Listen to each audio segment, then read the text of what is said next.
All right, good morning, everyone. Most of you have come here to hear some absolutely stalwart speakers to understand what really future holds for us.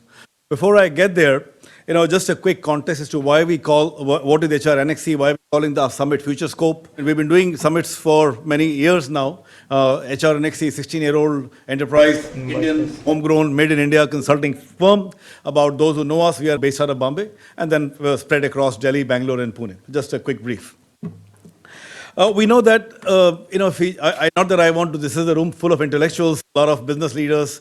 I really don't want to call people HR leaders because, the time has changed. It is not CHROs and business leaders, it is business leaders. It doesn't matter what function you had. In fact, very interestingly, just a few weeks back, I was in a session full of 50 leaders. There were 3 HR professionals in that, and it was a 3-day session. On day 1, I asked people, how many HR people here? And only 3 hands went up.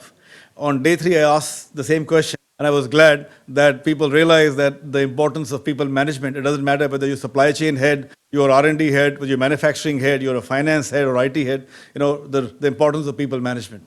If we just look back quickly, from the time who's ever the oldest in this room, we were born, we know the world is constantly spinning, changing, and we've heard enough this change is the only constant.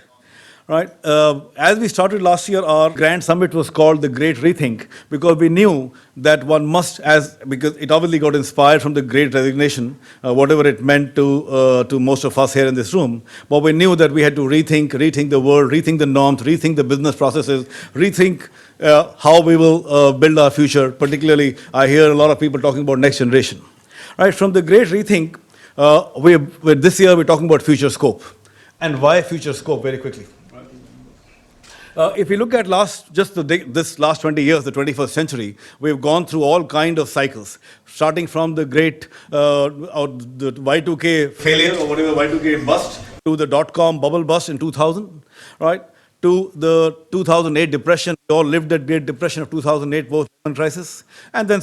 And I'll quickly move on to the, not that I want to, demean or anyone, but the Satyam scandal that happened in 2009 for whatever reasons, to the ILFS scandal or ILFS crisis, not scandal really, ILFS crisis that happened in 2018, to the latest one, if anybody from ILFS, please pardon me, it was a crisis, financial crisis, we all went through that, to the latest crisis that we all lived last 3 years, to COVID-19.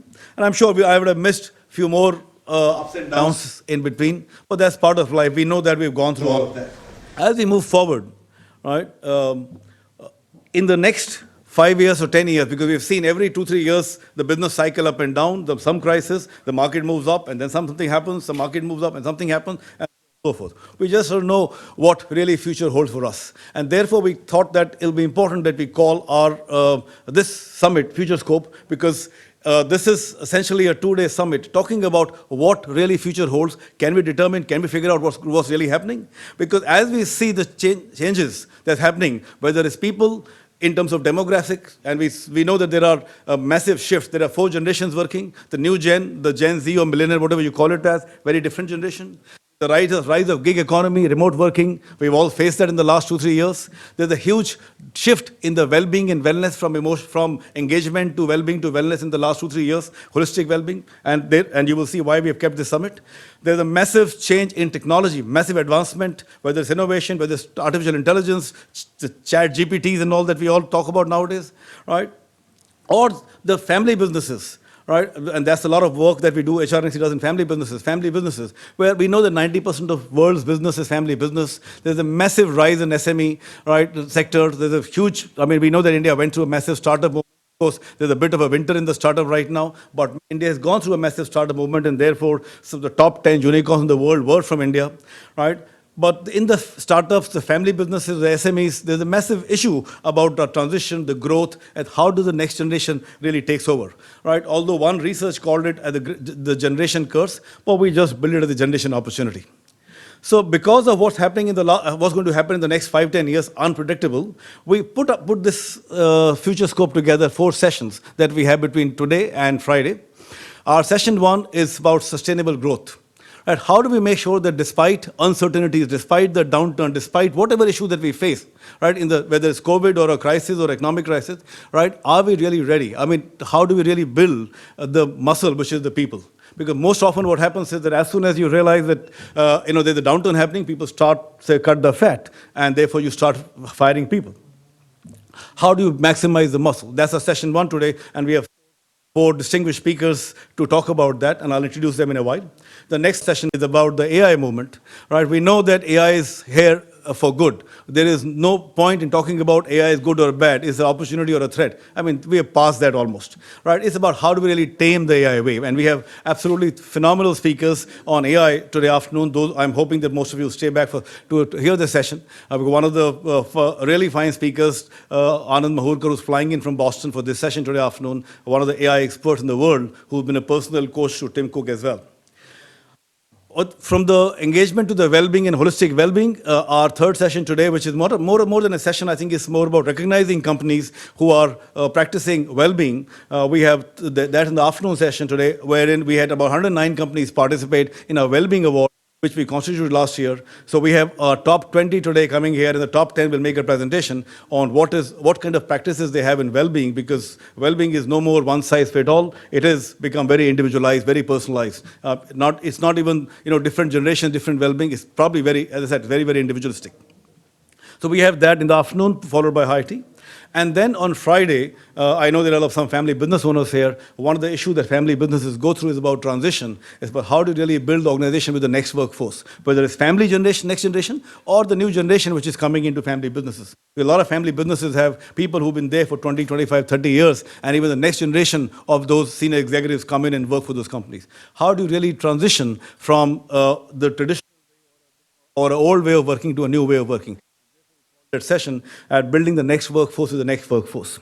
So these are four sessions which will probably help give some perspective on what future holds for us, whether it's AI, whether it's how do you build sustainable growth, whether well-being, what's happening, and what will happen in the next few years. So this is how the entire summit has been constituted. Look forward to a great time, all of us together, a lot of learnings. We have 26 speakers between today and Friday. Some absolutely great. Particularly on Friday, we have two generations, a father, daughter, a mother and son, and two father and son speaking together. Let's talk about what we're going to have this morning session, which is about driving sustainable growth and how do we maximize your muscle. We've all heard enough and more statements, right? People are our greatest assets. Henry Ford's very famous statement, take my factories, take my money, take everything away, but leave me nothing but my people, and I shall rebuild Ford Motor Corporation in 4 years' time. Right? Beautiful statements. Richard Branson, success in business is all about people, people, and people. Warren Buffett, the success of any company ultimately depends on its people. All the big boys have been talking about people, right? And look at some others. Of the company, the first and most important product of every company is your employee. All large organizations that are successful have CEOs that go out of their way to communicate with their employees because the biggest asset they have are their employees. How would you always believe employees are our assets? If you were to ask a business leader or a company leader, what's your most important asset? They may struggle to say what that really is. They may talk about their product or their customers. Actually, their most important assets are their employees. Our employees are our greatest asset. They are living the premium experience each day and delivering it to our customers. I gotta tell you, this goes to all the people in the organization. They truly are what makes this company go, and I'm very blessed and fortunate just to be part of it. I think most of us here in the room would say we're in the spatial business or perhaps the solution business, but really we're in the people business. I'm sitting on this stage right this second because people are the only asset in business. I often say that 95% of my assets drive out the front gate every night, and it's my job to make sure they come back the next day. It's so beautifully said. 95% of my assets drive out of the gate every night, and it's my job as a CEO to get them back next morning, right? And we've heard enough and more of these statements, So on one side, we all say that people are greatest assets, though when in HRNXC, when we talk about assets, we said they're not greatest assets, they're asset creators. And when we look at entrepreneurs or CEOs, actually they're asset creators. But look at what's happening, right? Whenever downturn happens, whether it's COVID or any crisis happen, this is what's going on. Layoff and layoff and layoff and layoff and layoff. whether it's under the garb of restructuring or under the guard of performance or whatever it is, but massive layoffs happen. The first thing that corporates or owners want to do, and obviously therefore HR is assigned to do that, is cut the fat, right? On one side we're talking about cut the fat, but look at what's happening on the other side, right? And there are a lot of HR professionals here, and I'm sure a lot of business leaders, they find the same challenge, which is about finding the right talent. All right, we work with over 800 companies, and every company, whether CEO or founder, owner, chairman, or HR people that we speak, their issue is, I'm not getting 140 crore people, 1.4 billion in the country, about 17% unemployment in the country, but still everybody is facing the same challenge, finding the talent and finding the talent and finding the talent. We are a talent company, HR company, but we face the same issue all the time. All right, and therefore, greatest assets, layoffs, but still issue of finding the talent. All right? So therefore, we thought it would be interesting to talk about that instead of the knee-jerk reaction of let me fire my people, let me cut the fat, and let me just become more lean, right? Because I just want to show more profits to stakeholders or whatever it might be, right? How do we convert this fat into muscles, right? Obviously with all the fat that I have, I am the best person to talk about it. Therefore, my company decided that I should lead this session. They said the guy who has the maximum fat in the company, who needs to convert into muscle, should moderate this session. So my name is Ashish Arora. I'll be moderating the session. The format is simple. That we have distinguished speakers. I'm going to raise a couple of questions, and obviously we'll have the senior business leaders. I don't want to call them HR leaders anymore. Senior business leaders give their perspectives. Right. Let me quickly introduce before I get them onto the stage. Right. Starting with Dr. C. Jayakumar. I know most people will know him. Been in the industry for 35 years. I think most of his life he's spent in L&T. He is the executive vice president and head of HR for Larsen & Toubro Limited. Right. He's generally called as CJK. He's an alumnus of Madras School of Social Work, XLRI, and London Business School with a specialization in leadership and HR management. He also holds an LLB and a doctorate from University of Madras.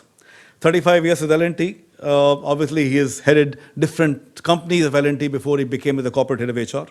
He's a renowned speaker at national and international levels, advocates a culture of excellence, innovation, diversity, and empowering individuals.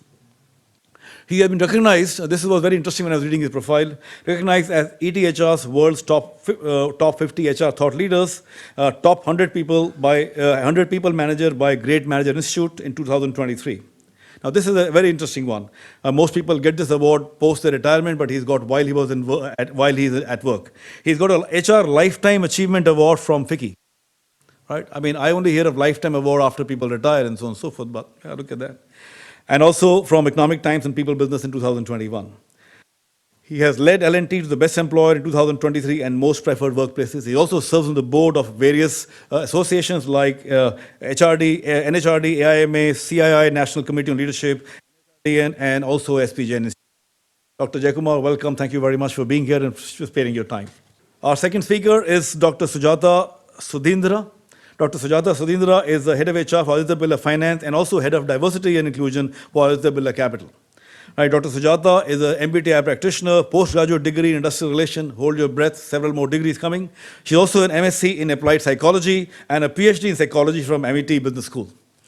Right. She has over 3 decades of HR, though she looks much younger than what her profile says, obviously. Right, and renowned, and she has worked for companies like Procter & Gamble, SSI Technologies, ITC, and Fortis Healthcare. Dr. Sujata has been pivotal in driving Aditya Birla Finance growth and has played a key role in which includes integrating talent assessment data and succession planning. Right, over the years, her responsibilities include partnering with business to address their strategic needs, ensuring capability building, and nurturing teams.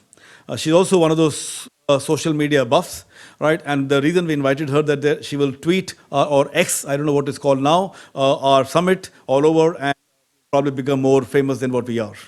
Thank you, Dr. Sujata, for being here. Our next speaker is much taller than most of the other speakers. His credentials are obviously certainly taller than him. Vikram Bector, who's the executive president and group CHRO of Piramal Group, Piramal Enterprises it's called, right? Very interestingly, MBA in marketing and finance, not in HR, like most people will believe.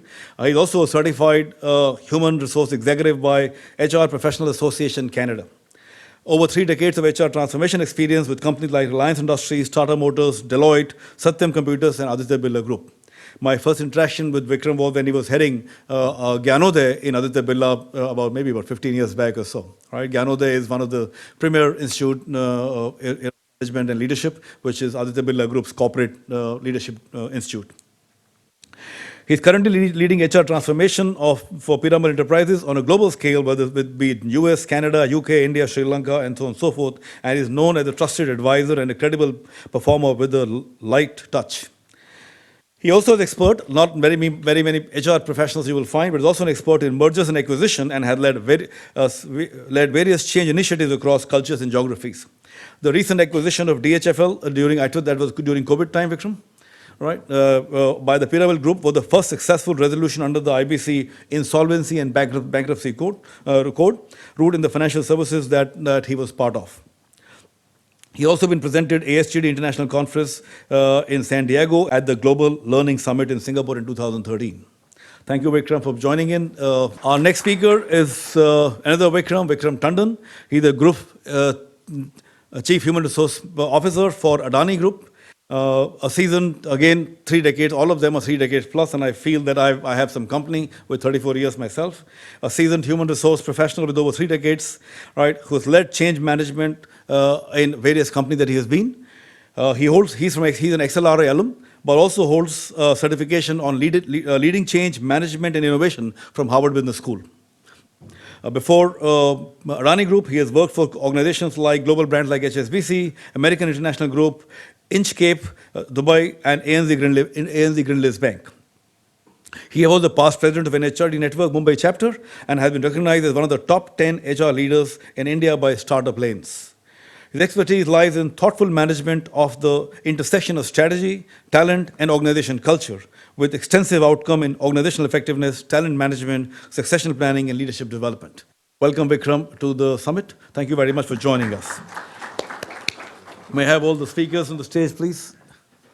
So the format is going to be simple. I'm going to ask first each of the speakers to present their perspectives on driving sustainable growth and building the muscle.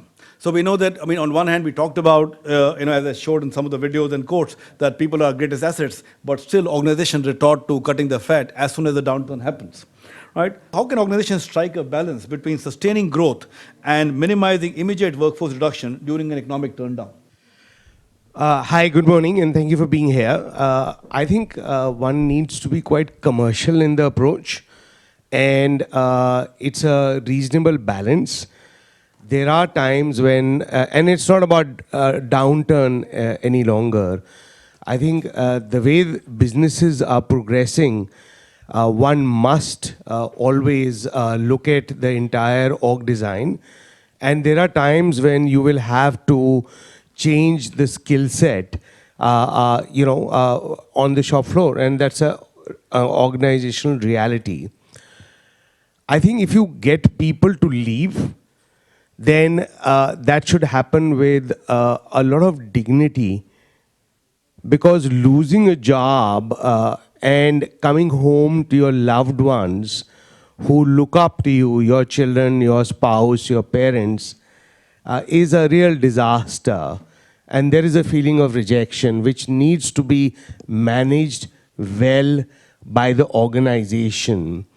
And who knows, there's obviously an opportunity to rehire in the future. But in large conglomerates like Adani, we also have enough platforms to move people from one organization to another, simply because fundamentally the skill set is there. And, in a growing organization, I don't see many redundancies. It's an important issue to focus on, because as the younger people in this room work for the next 10, 15, 20 years, And as AI comes into our life, the ultimate would be when our brain is fused with AI, and maybe our kids will see that, and maybe it's science fiction, but AI is going to come in so rapidly that I feel it will feel like magic. We won't even know when it's here. And I think the challenge would be to really, it's not about making people redundant. I think the opportunity is how can we reskill them for the betterment of the company and the society. So it won't take much time, but that's an interesting thought to ponder on. As you go away and think, the next session, I'm going to try and see if I can get a recording for your next speaker from Boston. But to me, that's going to shock the world, where we are going to have people who are going to work beyond 60, well into their 70s. We'll have a lot of younger people coming away. And, AI it doesn't really discriminate between gender, age, religion. It just takes away the job. So I feel there's going to be a lot of challenge. But to close my point, I think the key thing is, I don't know if you lost a job, but if you haven't, let me tell you, need to manage the whole feeling of rejection really, really well. So if we need to let people go, then need to do it, in a really nice way. I think that's the important part. Is there a way, instead of people losing a job, whether skill set issue or economic issue or whatever, is there a way, instead of losing the job, can we, like you said, in a large group like you can always reposition them, place them elsewhere? Is there a way we can So maximize? we have this internal job posting, which I think is standard everywhere. Sure. We have not been able to build a robust internal talent market place, but we have a team which is now doing that.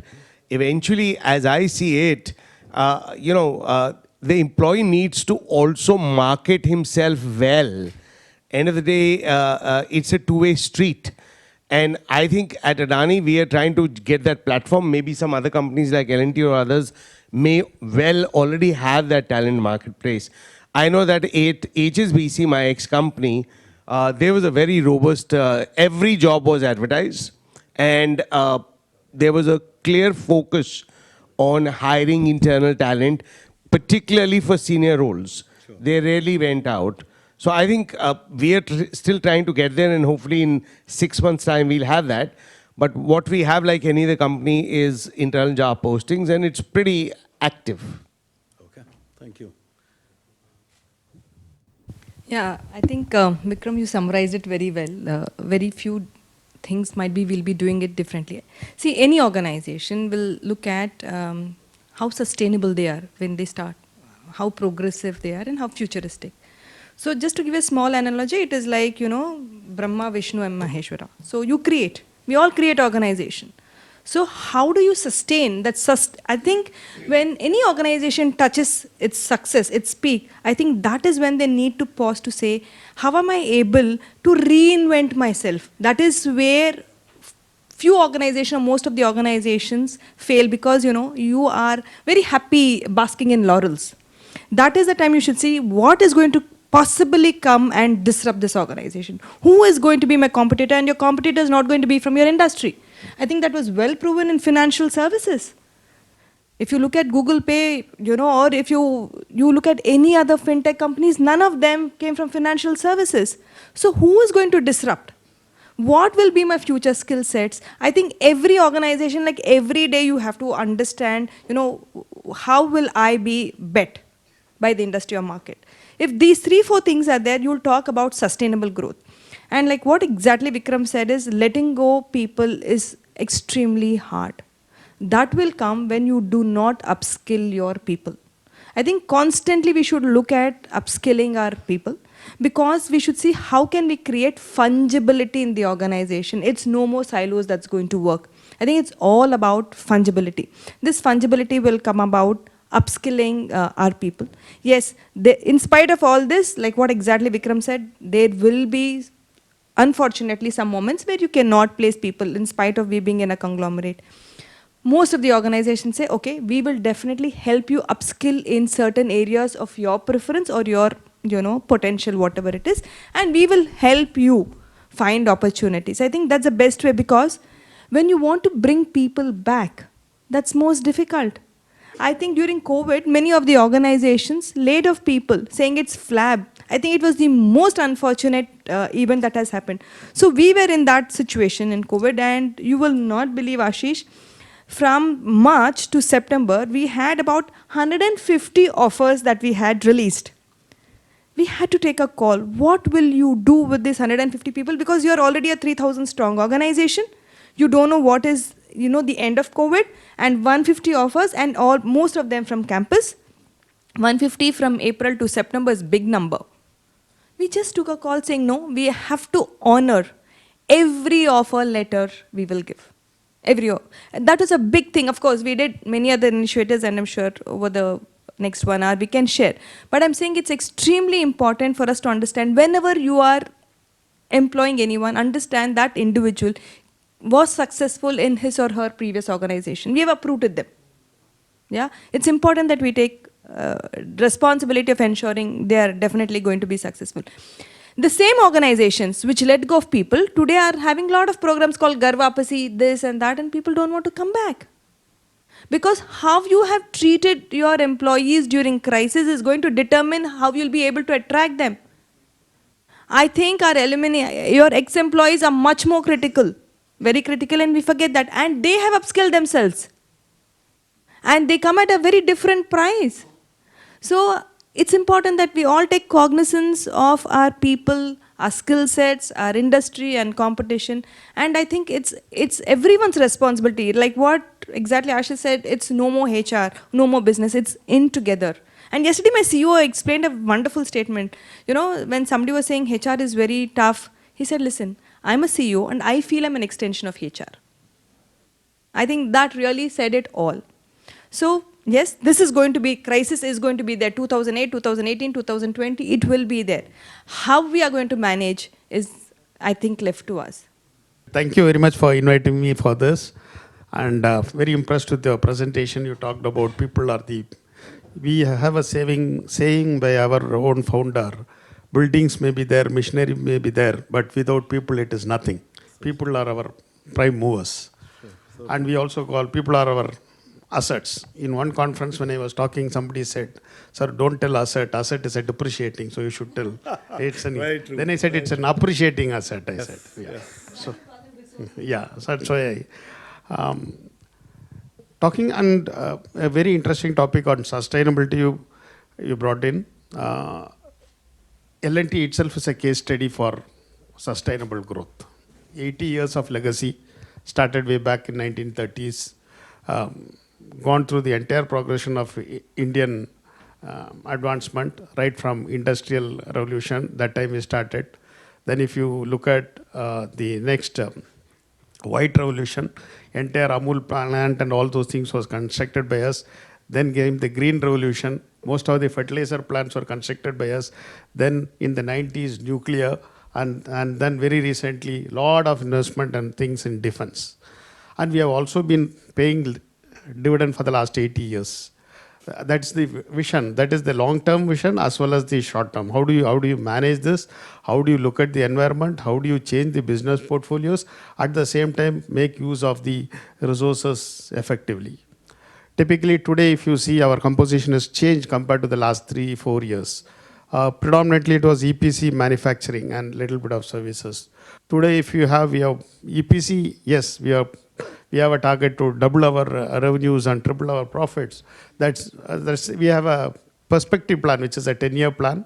Based on that, we have a Lakshya plan, which is a 5-year plan. Then the every year budgets. And in the perspective plan, we get lot of youngsters in brainstorming and looking at new areas of business to be moved in. That's where we started something called the L&T SUFIN, Supply Chain and Finance, which is like an Amazon for engineering goods. L&T Edutech, which is again a platform-based business for like Coursera's for business. It is into engineering for all degree, diploma, etc.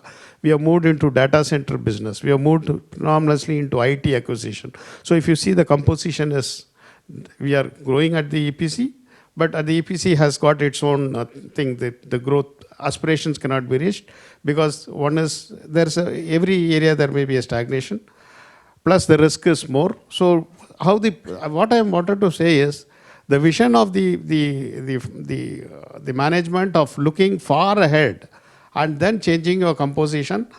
For example, power. We were in power business. Power business slowly going down. We have moved into to the green. Manufacturing of electrolyzers, manufacturing of batteries. We are moving that people, and then we train them, retrain them, and invest whole lot of money into training. And she was talking about very nice example on COVID. March 20th or 25th, whole lockdown, we have issued offers for campus recruitment, 1,800 students. 1st of July, they are supposed to join. You imagine that June, July and all is mayhem, absolutely. mayhem. Everything closed, nobody knows. I just went to my CEO, Mr. S.N. Subramaniam, I said, 1,800 people, what to do? He just looked at me and said, onboard them. I didn't even know how to onboard them because we didn't have that digital way of onboarding and all those things. But we learned quickly getting into teams, onboarding, then whole set of digital learning. They were just at home and doing 1,800 people we onboarded. And in the entire period, we didn't let go people. So again, for me, it is a long-term vision, looking at the future, looking at the change, how you change your strategies, and as she rightly said, skilling, reskilling, multi-skilling, investment in people is very important so that we effectively make use of that. Thank you. Most of the wise words have been spoken. You wonder what to talk about. So I'm thinking maybe a more contrarian approach will help. So first, I think in terms of layoff, I don't know whether you put it on purpose, you referred to Satyam. So I was one of the people who was laid off at Satyam. So I have some claim to fame. I don't know how many of you have been laid off. I think they're more illustrious than me. So twice I've got laid off in my career. And one was after Gyanodaya when I joined Satyam. So I was not the reason for Satyam. We're wondering where all the money went. I wouldn't be here. But I think, so when I look at that, I feel two thoughts come to mind.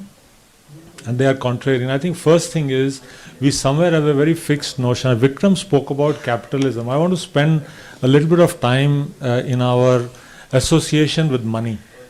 I think all of us are a little bit bigots, So suppose the same session was on all four of us giving you stock tips. Why should you invest in L&T? Why should you invest in Adani, Aditya Birla and Piramal?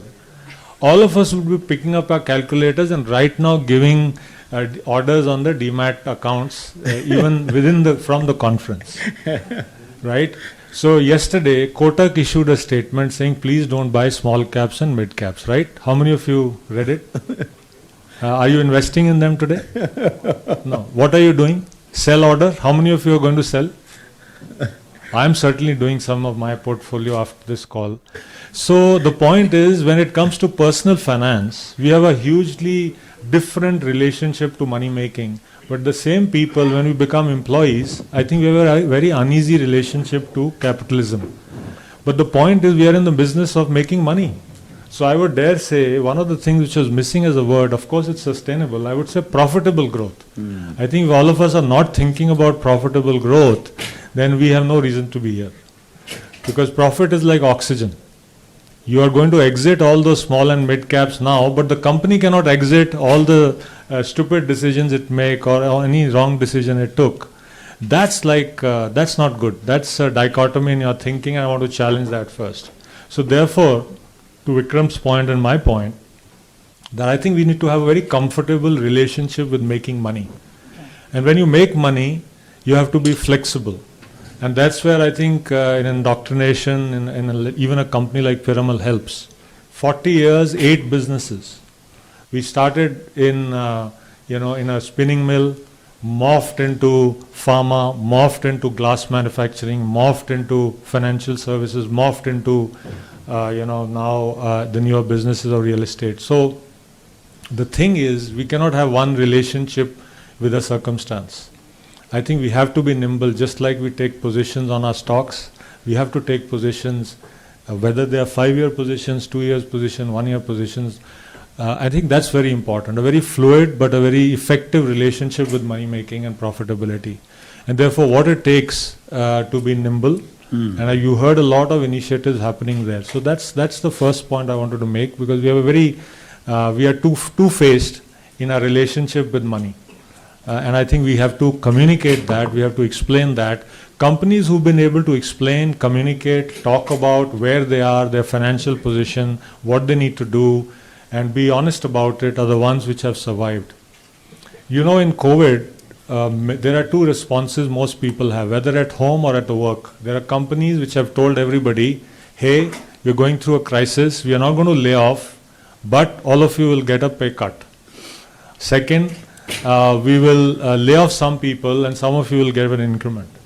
We've been the first in the first bracket, and I think people have understood.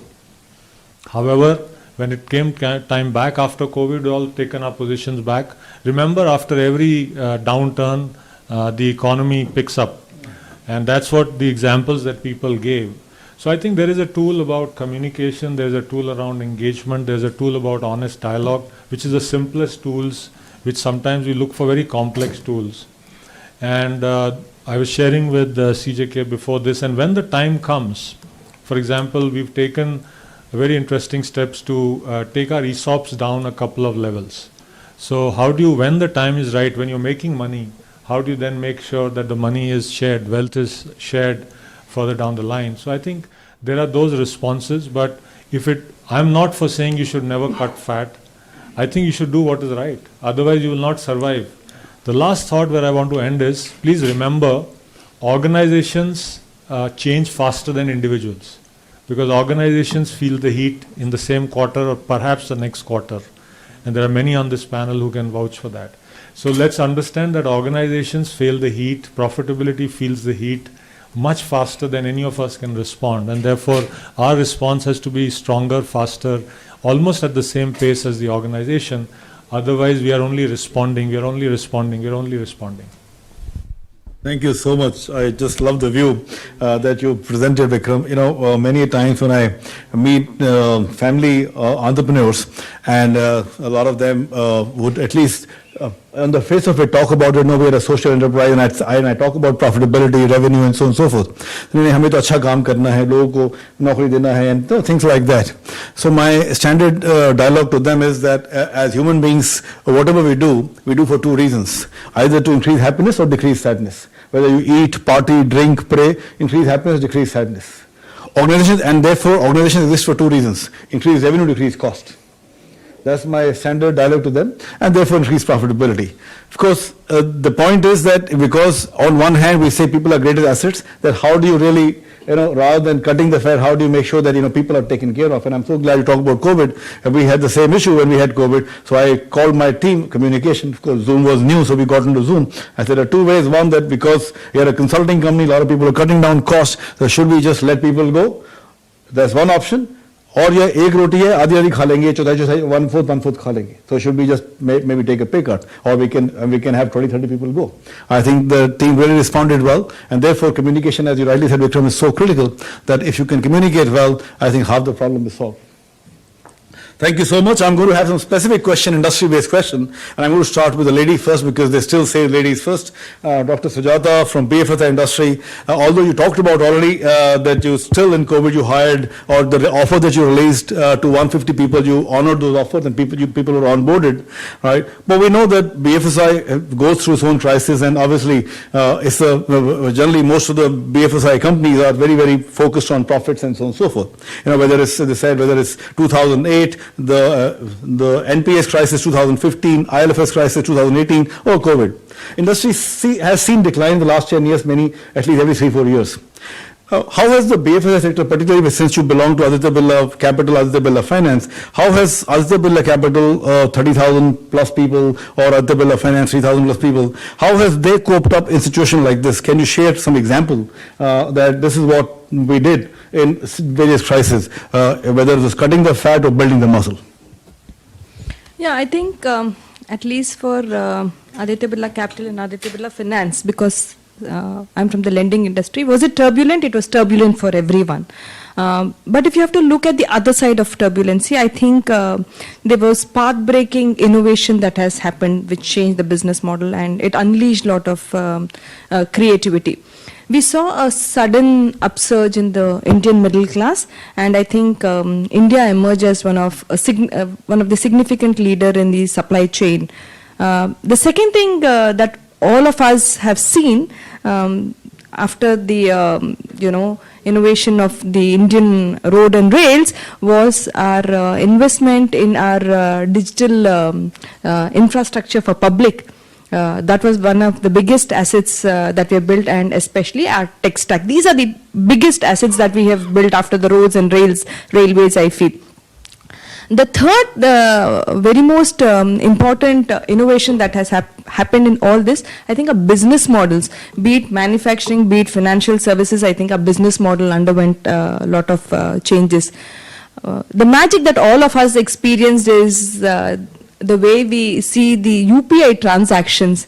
I think it was about 64 billion transaction in 1 year compared to MasterCard transaction in the year of 164 billion, if I'm not mistaken. I think Indians are very, very quick, very, very adaptable, very, very tech savvy. Now, coming back to Aditya Birla Capital, or for that matter, any other organization, I think we all kept the customer in the center. We said, how are we going to now ensure that we'll really be customer-centric and no more product-centric? So in Aditya Birla Capital, and for that matter, Aditya Birla Group, very, very clear that we will value our employees first. Our employees, our distributors are extremely critical. I mean, we had taken a lot of initiatives and we did not restrict ourselves only in safeguarding our employees. In fact, we worked very, very closely with Mahindra and Mahindra, wherever, because we had a lot of opportunities for hospitals, oxygen. We worked with L&T, we worked with Mahindra, we worked with Tata. We said wherever we can, we should be helping our fellow colleagues. That time there was no competition, it was all collaboration. So coming back to Aditya Birla Group and Capital especially, we said we will value our employees. Second definite thing is we said we will have to conserve cash. I think we were very, very clear. Nobody will lose their jobs, but we will see how we can become more economic, and we changed our business model. You know, all our credit and all these, I think Teams and Zoom became the overnight heroes, you know. So otherwise it was all installed in our laptops and we wouldn't use, and suddenly I think Teams became everything for us. Our business model changed. For example, our credit and all, we had personal discussions using technology. That is how we did. The third thing what we definitely did is we started upskilling. We saw there was a lot of opportunity because we are always credit hungry. India is growing. So tier 3, tier 4, tier 5 cities were credit hungry. We said that is where we are going to now start servicing our customers. That is the second thing that we did. And important thing is, if you have very strong governance, during any crisis, you will also be impacted. I think the impact will be minimal. You will have to go through it. I think, and that is so, because we were fairly very close with our customers, our NPS was, you know, under control. We were in touch with our customers during the toughest time. We said, what else can we do? How else can we collaborate? So the second thing we did was upskilling. So in tier 3, tier 4, we did not go for a siloed approach in our organization structure.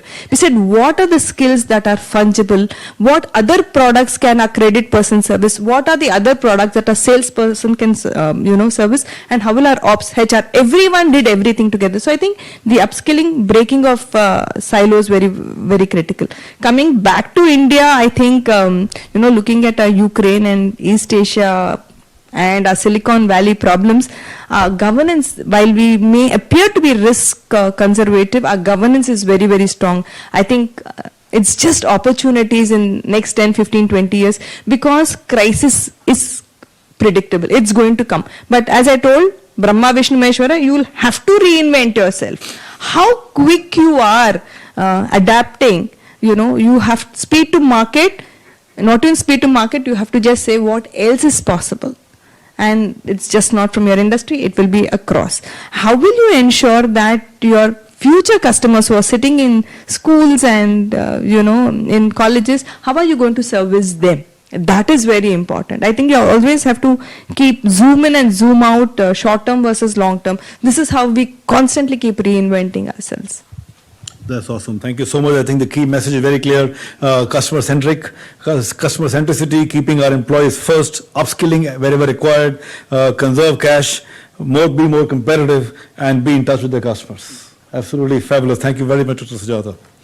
My next question is to Vikram Tandon, head of HR or business leader, one of the largest conglomerate, interests ranging from port management, power generation, transmission, energy, mining, etc., and all of that, food processing and whatnot. It's more a business question, and I'm sure, and since you talked about reality economies, and Vikram Bekta used the word capitalism, not that you talked about that, but I think very fair that business exists for profit. How do you integrate people-centric approach into cost management to avoid any drastic layoff in Adani Group particularly? So I think we have a problem of coping with growth actually. We don't have a problem of layoff at all. At any given time, I think across the large range of businesses that Mr. Adani has built, our biggest challenge is actually hiring people and getting them on board and doing well. So I'm in this job not dealing with layoffs at all. Okay. What advice you might have to people, by the way? But I really see that I think the opportunity certainly is really at our door, because the model of the business, as she also mentioned, in financial services has changed. The model of the business is going to change a lot. And I see that, in the cement business that the Adani Group has recently acquired from Holcim, where obviously there is a range of cement plants. Some were made 30, 40, 50 years ago, and some were made just 2, 3, 4, 5 years ago. And while it is a process industry, right? You get a raw material, manufacture, pack it, and then it's a logistics opportunity, because logistics is a key part of the cost in cement. But somewhere, the difference in technology that we've seen across these 35 plants is so staggering, where the manpower that you need in the modern plants is probably 1/5 or 1/4 of the older plants. And I see that as a continuing trend with technology coming in. So, as HR professionals, as we partner businesses tomorrow, I think we are going to see lot more opportunity and pressure from our stakeholders that the business is changing. What do we do with the workforce? And it's not an easy thing to solve for, because training takes time, change is quick. So if there's an opportunity to anticipate and look for change a bit proactively, sounds cliched, but it's important to continuously ask the question as HR professionals, how is my business going to change this year? And there may be different intensity of change or different facets of change, but it's, as they say, change is a constant, it's the only constant. And it's then can we reskill? And I was just telling CGK that, our team went to L&T to learn from them, because L&T has a strong history of, they have terrific infrastructure around training and reskilling people.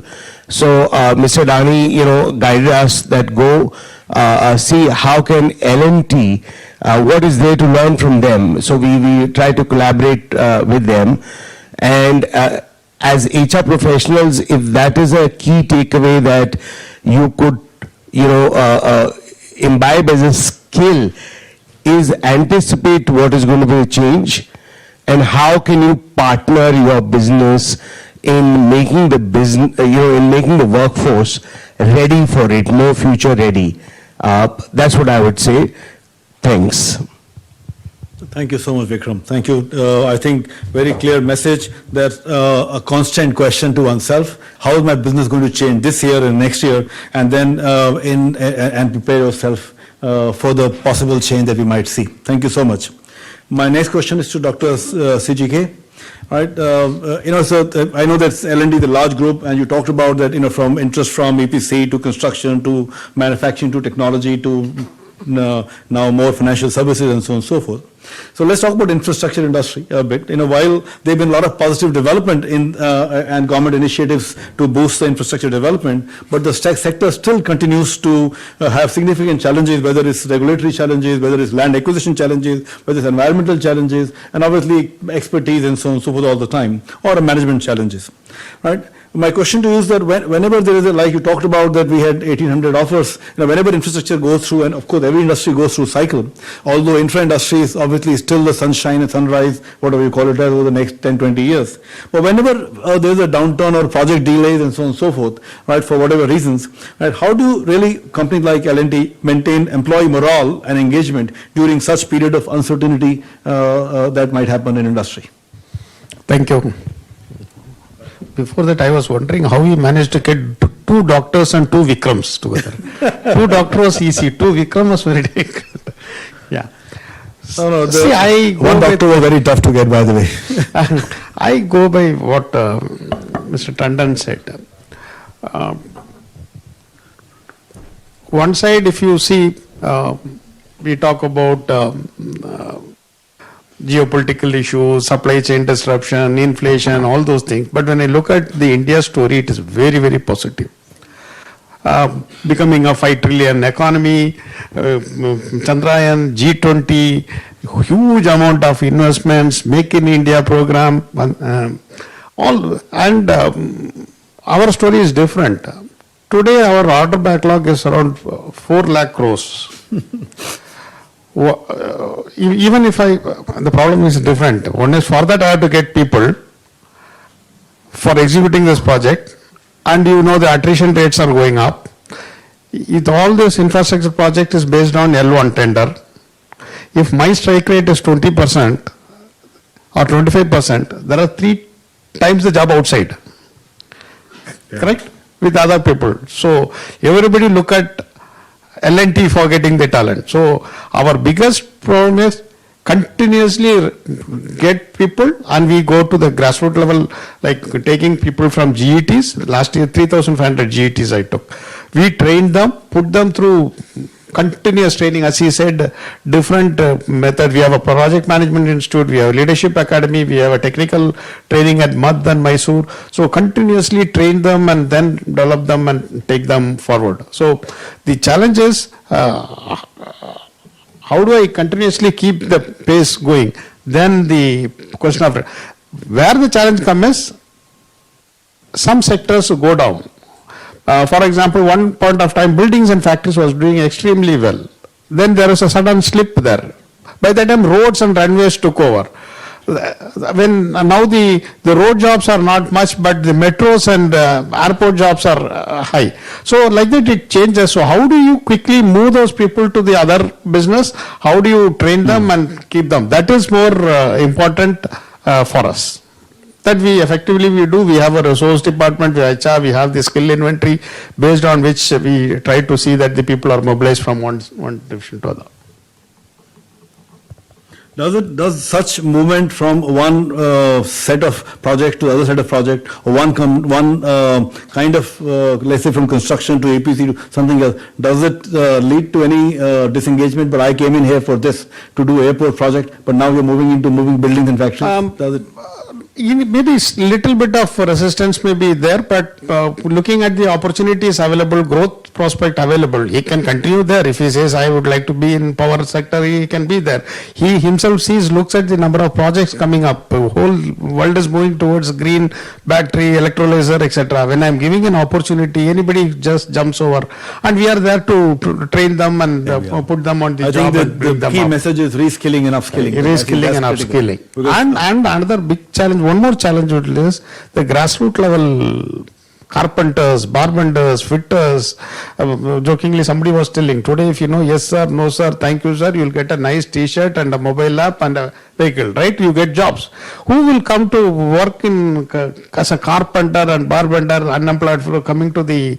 Still we have a construction skills training institute, we call them, we give them a stipend, train them, then put them through this. So grassroots level, skilling, if anything which will stop our growth is only the talent at all levels.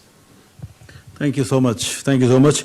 My next question is to Vikram, although my question was on reskilling and upskilling. I think the lots have been said, but therefore I'm going to just change the question. Vikram, how crucial is the role of leadership, right, in stress situation or in an economic downturn situation?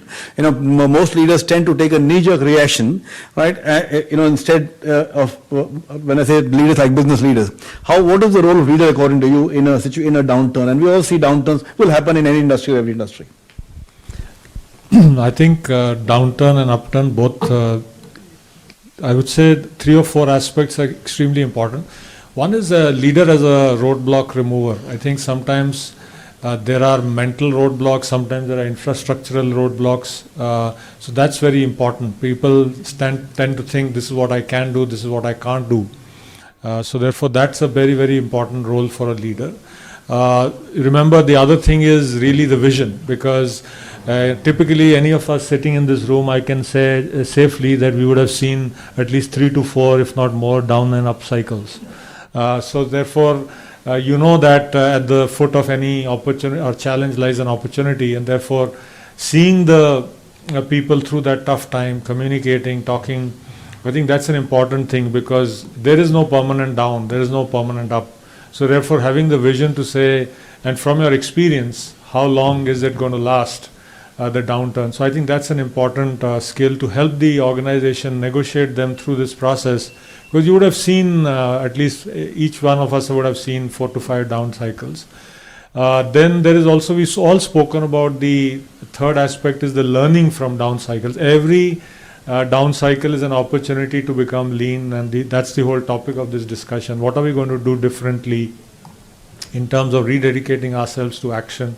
Because quite honestly, the leaders that you see are not people who are very popular. Any of the leaders you see, whether it's the leaders at Apple, etc., they're not the people who are, the most popular. For that, I think if you want to really make people happy, then you should run an ice cream store, right?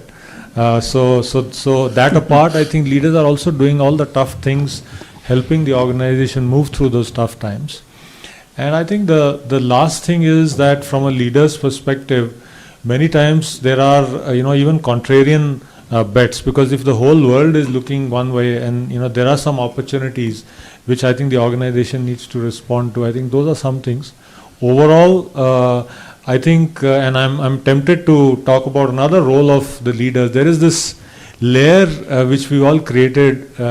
You are working with the MSME sector. I think we have much to learn from all of your experiences. I think we've created this layer called permafrost. This is the managerial layer, where nothing goes down and nothing comes up. So I think one of the roles of the leaders is to poke holes in the permafrost so that some of the innovative ideas can come up and the actual execution of the strategy or the strategic vision can go down. Otherwise, we'll end up only doing engagement surveys and finding out what's wrong and not being able to do it. Yeah, so rightly you hit, Vikram. We do work with a lot of SMEs or mid-segment companies, and we see a lot of these companies. The first thought is let go, like the large company, whether it's Microsoft or Amazon or Meta. All of them have done that in the last 1 year or so. Similarly, SMEs downturn, can we remove people? So is there a lesson that you want to give them before I move on to audience question, that what, instead of the knee-jerk, let people go, what can SMEs with 500,000 people, 300, 400 crore companies, and all of you have had varied experiences, barring CJK, who has spent his life in L&D, but I'm sure you've seen enough and more of your OEMs and so on and so forth. What can companies, mid-sized companies do instead of knee-jerk reaction to really build the muscle? I must say that while knee-jerk reaction, etc., it doesn't come, it's not a whimsical thought. End of the day, it's a business reality. and one needs to deal with the business reality. But for the next 20 years, 30 years, our challenge is no longer going to be layoffs. It is going to be a challenge of growth. You have to start thinking of mega consumption, mega growth. There is going to be so much of abundance of jobs. Of course, business models are going to be disrupted. And that is where certain layoffs will happen. But let us be clear, over the next 30 years, we are looking at the largest ever, biggest middle class that Earth will have in its history for tomorrow also. Okay? That's the staggering opportunity that we need to deal with HR professionals. And of course, as Vikram Bector rightly said, during that journey, some models will be disrupted and some companies will have to, if they are not able to cope with the change in technology and get ready with the disrupted business model, then we are going to have some layoffs and some issues, of course. But the overall growth story is so phenomenal that I think our opportunity is how can we capacitize to cope with that growth. And actually to me that's the opportunity staring in our face. And if there will be some layoffs, I think if we, as I said earlier, if we can treat people with dignity and get them to somehow constantly reskill them, which is not an easy problem to solve for. Companies like L&T have these mega platforms that have been built over decades, and they've chosen to make that investment, okay, of infrastructure, of people, of process, of time, systems. So many companies actually lack them, and that is fine because they are there to do business and move on. So I think it's a mixed message, but clearly layoffs will happen. If we can either reskill people or let them go with dignity, it's good, but prepare for a tsunami of growth. That's the way I look at it. In line with his thought, not only 5 trillion economy, I find each state talking about 1 trillion. Yeah, that's true. If each state becomes 1 trillion, where we will end up, we do not know. And the biggest thing is, when we talk about sustainability, we talk about people, profit and planet, right? Profit is very important. He rightly stressed upon that. So how to make profit with the available talent is not available. So we are investing in technology. So a lot of digitalization, automation, things are happening.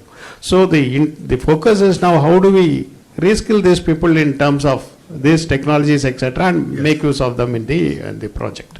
That is the entire focus. Our issue is not about layoff, but getting the right talent becomes a big problem. Okay. Yeah, that is where. Well, so my last question to the speakers, and anybody can take a dig at this. We know that the industry, whether it's big or large or any industry for that matter, goes through their own cycle of the growth and the and the downturn. Every industry, good or bad, doesn't matter.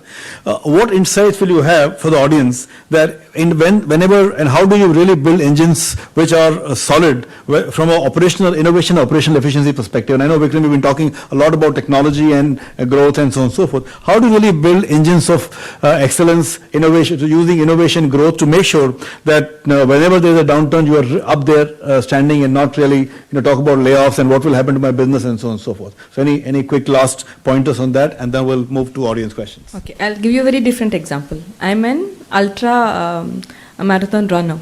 So when I was just running the Satara ultra marathon, you always have 10 kilometers inclination, okay, and then 10 kilometers down. Decline. So all of us will be trained, most of the runners will be trained as to how to run the uphill. Most of us will not know how to run the downhill. And that is where injury happens. So simple, when organization have an objective, they're all are focused in ensuring they will be realizing the vision. When they hit the plateau, okay, when economy is too good, that is when you're coming down without much effort. That is when, we become lackadaisical. That is when you should take care. Now coming back, we should understand two things. 50% of our workforce by 2025 will be Gen Z. Okay? And our 50% of our customers are also going to be Gen Z. So how are you going to create products? Okay, how are you going to have employees is the biggest question. So we all belong to Gen X and Gen Y. We all have seen different cycles. So how do you integrate wisdom and technology is something very important. I don't think we should be saying Gen X against Gen Y or Gen Z. That's not my intent. How do you integrate these two is very, very important. Thirdly, I'm still of the opinion we have to look at fungibility. It's not going to be a siloed approach. All of us, that's why if you're saying I'm tech savvy, I spend most of my time with youngsters to understand what is happening in the tech world. I don't have the time or patience to read. Okay? But the way a youngster will explain to me, I can easily absorb. So spend time with them to see how they are looking at the world, not what you are good at. I did, so I did. Don't, just bask in your laurels at all. If you understand who are your future customers, you will create products accordingly. So that uphill and downhill is, even downhill is as difficult as uphill. I think that's such an interesting thought. I'm just thinking that if I go back to education system or a way we always taught to deal with more uphill rather than downhill, actually. Absolutely. Yeah. It's maybe a cultural issue, actually. Yeah. See, finally, in Uber, who is paid the most in the Uber company? Any guesses? Who's paid? The highest, most. More money goes to whom in Uber company? Uber, Ola, whatever. Yeah, the analytics person, not the Uber driver. So it is going to be tech, your data sciences, your analytics, which is going to be your business driver irrespective of whichever industry you are. And this comes largely from Gen Z and we have to accept it. So integrate wisdom and technology. Wow, that's nice. Thank you. You guys know why our second session, which is starting at 12 noon, is so critical. It's all about technology, artificial intelligence and whatnot. Dr. Jayakumar, any last word on how do you really, yeah, sure. Yeah. Oh, Vikram, sorry, please. No worries. Yeah. How do you really leverage innovation and operational efficiency? I think it's, today innovation happens at the intersection of two disciplines. I think just taking off, I can share some experiments for us, for example, especially on the financial services side, we have found that we learn the most from some of the disruptors and most of them don't come from within. So we've created some platforms where we bring in disruptive technologies. There could be small startups, etc. Some we even acquire later. But the fact is that if you don't speak to the disruptors, people who are on the periphery, in fact, you look at a car, on an automobile today, and I used to work for an automobile company. Is it more a mechanical engineering product or a electronic tech product? Today, it's changed. I'm not talking of EVs. I'm talking of still the IC engine cars. Even they are more tech IC products. So I think the point is it was the mechanical engineering interface with some of the other technologies. So I think the same thing is happening in all our companies. So I think if you are able to welcome disruptors, and the same happens for MSMEs too. I think unfortunately they don't have the access, but I think if you invite that thought, the example that Vikram spoke about, they went out of the way, maybe even out of their comfort zone to send a delegation to L&T, is not a normal process. Yeah, that's true. So we invited, for example, some of the newer startups, especially on the tech side. Fintech. And that helped us to spawn a tech center, an analytics center, which is now about 350 people strong in Bangalore. And the other insight from there is, honestly, any new technology doesn't sit well within the same company. We found that the dominant logic kills the new logic. And so therefore the new logic has to be housed outside the dominant logic, because companies tend to maximize strategies and kill all new ideas because we are maximizing profit. So I think that those are the two insights I wanted to share. Yeah, I think that's brilliant. I think the world of collaboration, I think, and very clearly, it's the age of disruption, and we got to prepare for disruption. And sometimes one has to look outside for disruption, not just inside. Yes, CGK. In fact, I myself made a 1 hour presentation to his entire team. Okay, look at that. No, my closing marks is the 3 P's are very, very important, and all the 3 is interconnected. If I have to focus, I would focus on talent, automation, digitalization, and then continuously skilling and reskilling of the people. Because of this, my cost will come down, revenue will go up, profits will be there, and take care of people, be caring, bringing a culture of caring, trust, and continuous learning for those people. So people are engaged at a deeper level with the organization. So this all three is interconnected. Our and bringing the purpose. For us, it's a big advantage that we are the builders to the nation. We make things that make India proud. This helps us to retain talent, attract talent, and also to motivate talent. Fantastic. Thank you so much, CGK. Give talent to companies like us. Yeah. That cross-pollination will continue to happen in the industry. Come about. We can't stop it. Even if we want to stop, we can't, because it will happen anyway. All right, open to audience. Any questions to any of the speakers? Anybody has any questions? My question is to all the panelists. Vikram spoke about communication. So what happens is that the communication from my MD to the field staff somehow goes well, if not heavily satisfactory, but reasonably well. But when it comes to the information coming from the field to the top management, there are a lot of hurdles. So my question to all of you is that how do we resolve these hurdles, and how much it will contribute to the growth of the organization? I must quickly tell you, it's not a simple thing, but can you remove fear from the company? If fear is removed, conversations happen, and two-way conversations happens. I'll give you an example of a home. You know, you see in Hindi movies, tough father comes home, everybody's off their laptops and phones, and suddenly they are studying.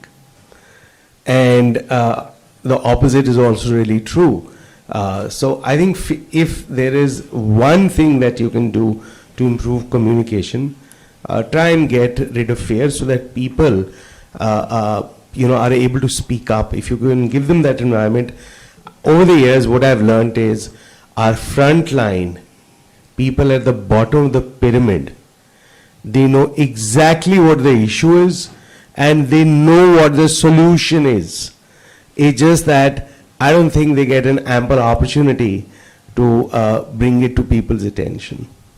To respond, ours being an infrastructure manufacturing spread out across 250, 300 locations, India and abroad, we constantly encourage people to visit sites, including HR, finance, all the senior leaders continuously visit site.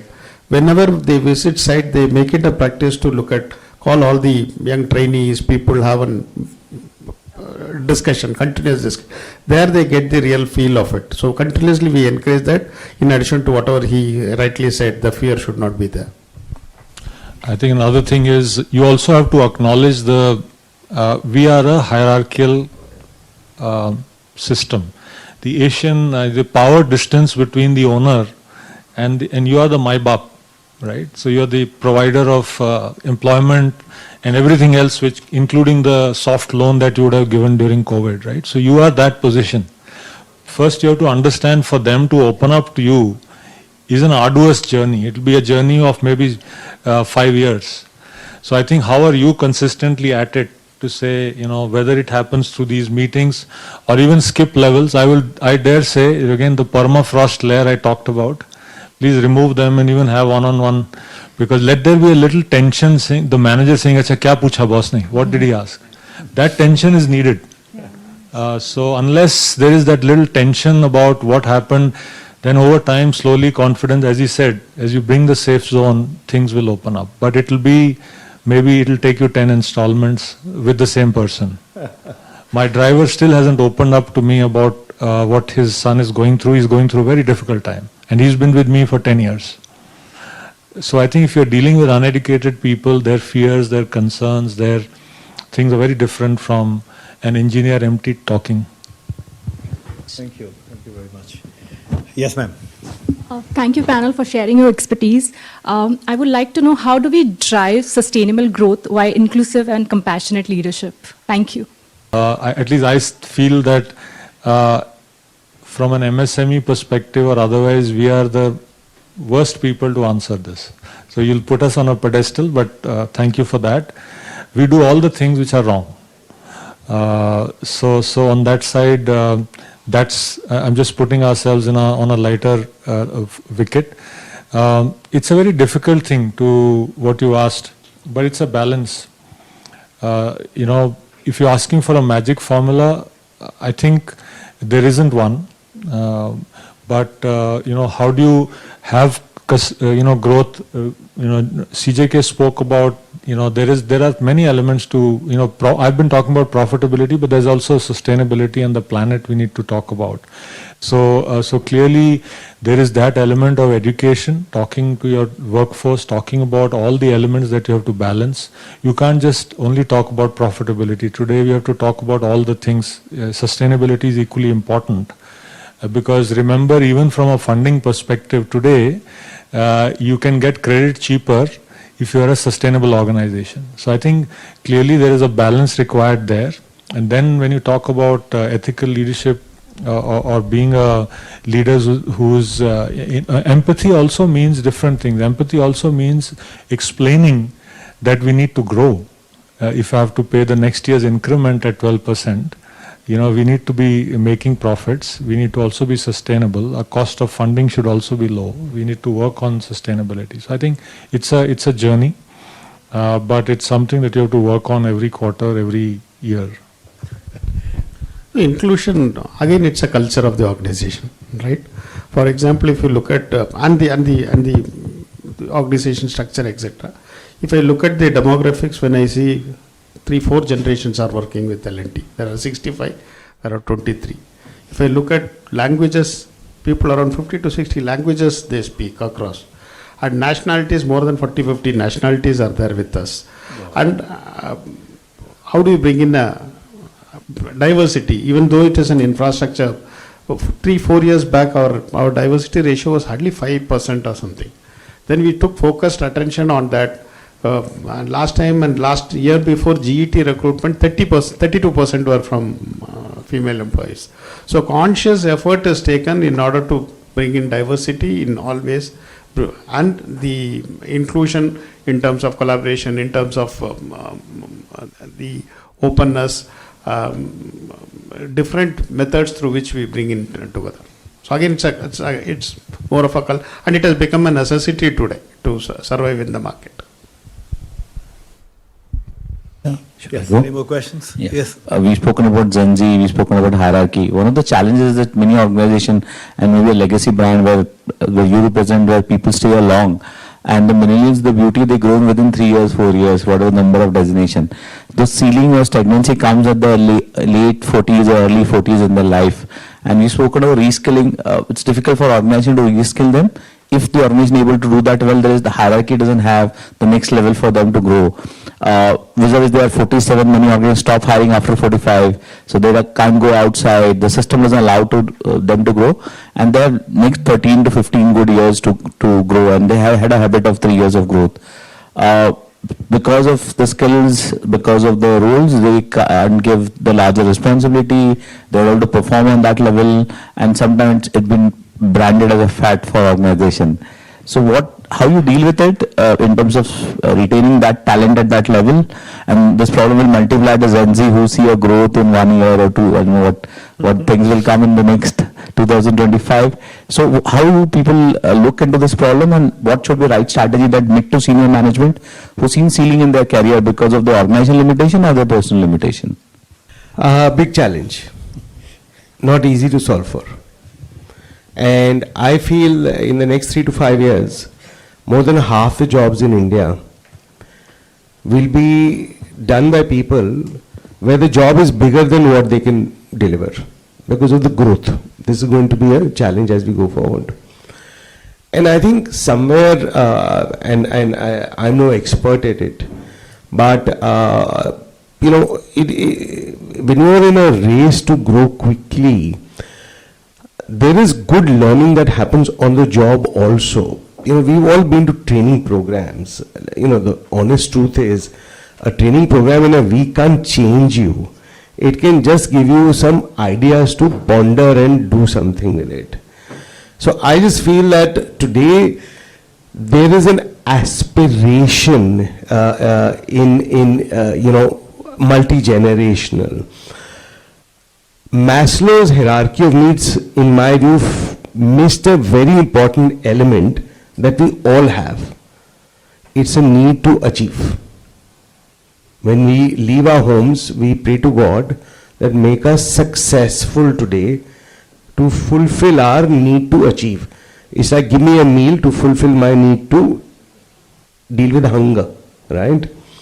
So somewhere if the organization is able to bring in a culture where you help people learn continuously, and it is not easy, let me tell you, training programs is not the only solution. I think it's a cultural thing, and I also wonder that if you're growing so fast, how do you make that change happen? And yeah, it's a $1 million question, but I just feel one needs to recognize that as you grow older also, the pace at which people learn, there's a natural slowdown, okay, and there's nothing wrong. We've seen our parents. Soon we'll be in that mode also. So I think, but still people want to achieve, and if you continuously nurture them, give them challenging roles, it'll happen to some extent, and younger people will come. I mean, that's some sort of a rule of law. I think that was a brilliant question. All of us, including Aditya Birla, we will say, how the first 10 years of an employee is going to be the best 10 years. You'll make it professionally enriching, memorable, etc. What happens to this employee after 10 years because he or she is now used to success and growth, correct? Now let me just step a little back. Early from our childhood, we are instilled, you should be first. If you would have got 98%, not that I got 98, my mother would all ask me, who came first? The spirit that I have contributed is gone. Then in organizations we'll say, collaborate. Okay, you have to work together. We don't know. And these youngsters also saying every third year, the minute they are familiar, they need another role change. Correct? We believed in depth, they believe in breadth. Not bad. What we don't talk about is people management skills. How will you be an emotional and an empathetic leader? Trust me, two professions will always be in demand apart from tech and analytics. One is you will need psychologist. No, I mean it. Because managers are very important. How will you lead teams? As an individual contributor, you will do wonders. These middle managers have, they have missed the tech growth, the data analytics growth which this generation is bringing. How do you bring in growth for the organization? How do you help the youngsters disrupt? I think that is a very important growth for your middle managers, because if you will not disrupt yourself, you cannot reinvent yourself, and that is where we are not focusing on. I don't think you can have hierarchical organization. Trust me, in next 2 years' time, you will have squads. There's a project, all of us, irrespective of our gender, skill set, you will come, you will contribute. Again, you will, reinvent yourself and get into another project. I don't think these roles of senior, middle and junior is going to be sustainable post 2 years is my sense. Because all this generation, he is now going to get into another 3-4 years, they will be there in middle management. And this is an ongoing circle. So hierarchy, your experience, like what Ashish you said, all of you all came with 30 years of experience. I don't think it's relevant anymore. Yeah. Trust me, our long, profiles will sound boring. It's sounding boring to us, for the youngsters much more. What is required, what is relevant, am I able to deliver and move on? I think it's all about skill set. And secondly, we should be comfortable having probably in next 2 years, in this panel discussion, you'll have 2 more robots having a conversation along with us. Yes, that is going to happen. So we should be adaptable, and you should definitely be able to lead people, teams. That is something very important. So true.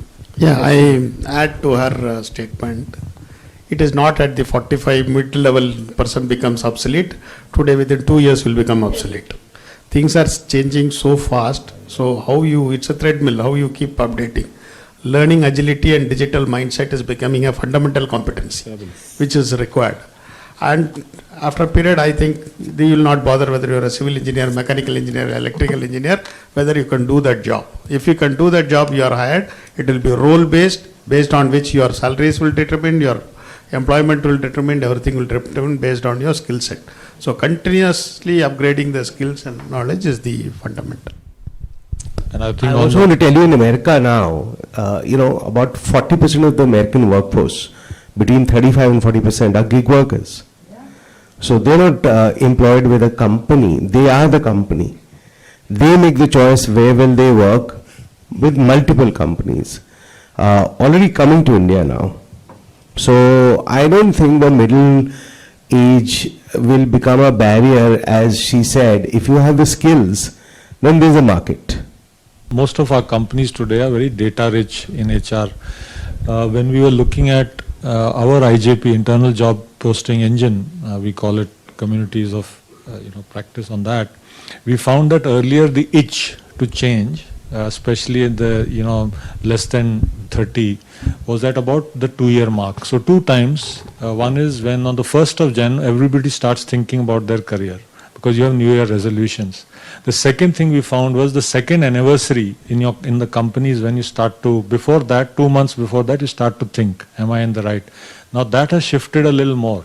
So we earlier used to have a practicing, you have to be in the job for 2 years before you can apply for the next job. Now that has shifted now. We've come to 15 months because the itch has also shifted. That's what came through analytics. It's not some grand intuition. Because we realize when do people start to. So I think you have to be playing the game. You have to be nimble. You have to understand. Maybe it will now shift to 1 year. So which means the point that she made. People want breadth. People be moving. But I think on the senior person, some of the discussions which are helping us is really around experiences. You may be 45-year-old. For example, I'll tell you an example. A person wanted to be head of taxation, but had only done indirect taxation. So then we had to point out that this is a gap of experience or project which is missing. I think we are talking about the skill gap today, but we are not talking about missing experiences in people, including very senior people who have aspirations to rise. So I think you may still, that's the other thing. We all know that growth happens to 70, 20, 10, right? I'm talking about the 70%. What is the missing gap of experiences? I'm going to invite my colleague Aparajit, who's part of our leadership team, to say a word of thanks, and then we can head for breakfast. Aparajit, over to you. Ladies and gentlemen, a very, very good morning to all of you.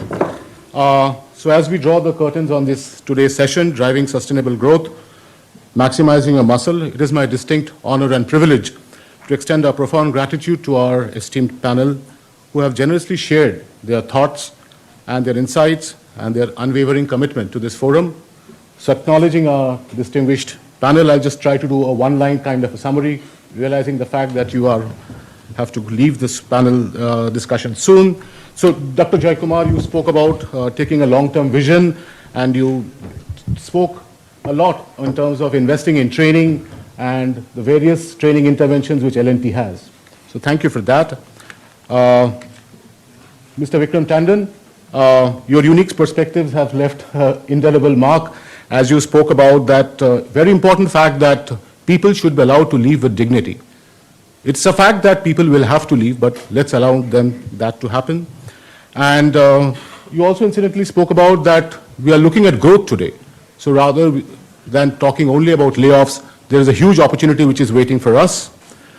Dr. Sujata, it was very insightful when you spoke about the fungibility of talent and the upskilling that needs to happen. You talked about spending time talking to Gen Zs, understanding the kind of work that they do, and therefore building the products around them. Vikram, your thought-provoking insights deeply resonated with the audience, and when you talked about profitable growth, comfortable relationships with making money, transparency in communications, you spoke about the various roles that leadership needs to play during the tough times. And so thank you for that. Yeah. So before we conclude, I would also like to express our sincere appreciation to Dr. Ashish Arora, the MD of HR Annexi, who skillfully steered this discussion as our moderator. Your guidance, expertise, and seamless orchestration has been truly commendable. As a token of our appreciation, I would now like to call Usha Arora and Leena Das, Directors HR Annexi, to hand over the mementos to our speakers. Dr. Jaikumar. Yes, yeah? yes. Can we have, yes, yes. Followed by Vikram Pandey.